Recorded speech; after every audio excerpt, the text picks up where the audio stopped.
League نے 1940 کے لاہور اجلاس میں جس دن وہ قرارداد منظور کی جو بعد میں قرارداد پاکستان کے نام سے مشہور ہوئی، اسی دن سے انہوں نے روز افزوں ہر کام سے ادھا برا ہونے کے لیے اپنی بگڑتی ہوئی صحت کو مہمیز دی۔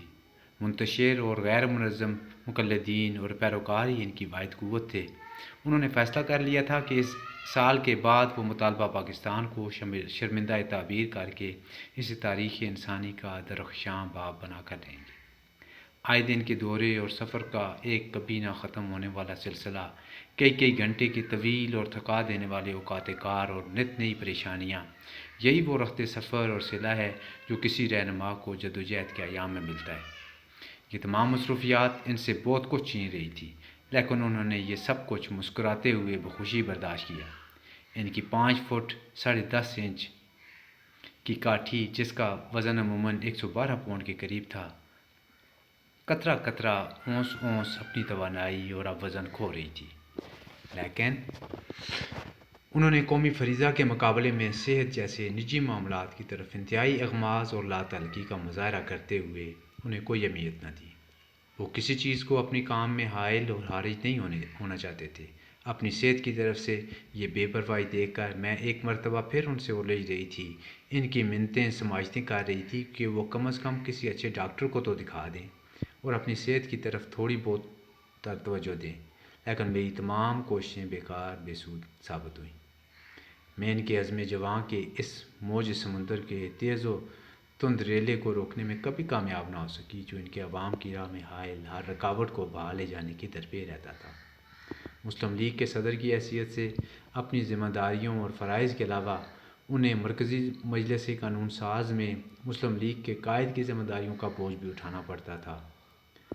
1940 کی بات ہے، اگرچہ قائد کئی دن سے بخار اور حرارت میں مبتلا تھے، لیکن پھر بھی یہ ان کی علالت ان کے عزم سفر میں حائل نہ ہو سکی۔ ہم اسمبلی کے اجلاس میں شرکت کے لیے بمبئی سے دہلی روانہ ہوئے تھے۔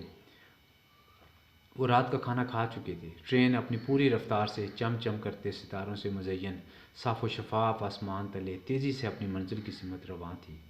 وہ سونے کے لیے بستر میں لیٹے ہوئے تھے کہ اچانک ان کے منہ سے زوردار چیخ بلند ہوئی، جیسے گرم آئینی سلاخ سے ان کا جسم چھید دیا گیا ہو۔ میں گھبرا کر اٹھی اور ان کے پاس پہنچی، ان سے چیخنے کا سبب معلوم کیا، مگر وہ درد اتنی شدت کا تھا کہ ان کی قوت گویائی بھی جیسے سلب ہو گئی تھی۔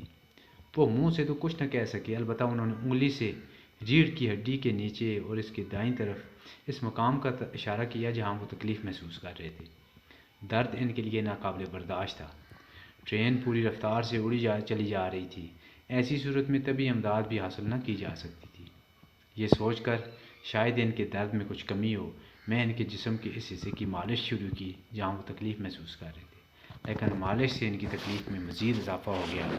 مایوس ہو کر میں نے یہ کوشش ترک کر دی۔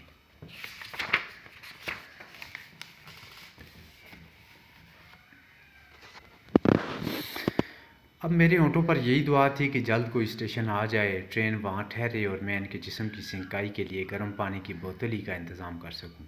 یہ وقت بوجھل قدموں سے گزرتا رہا۔ پھر میں نے بریک لگنے کی پرشور آوازیں سنیں۔ بالآخر ٹرین رک گئی۔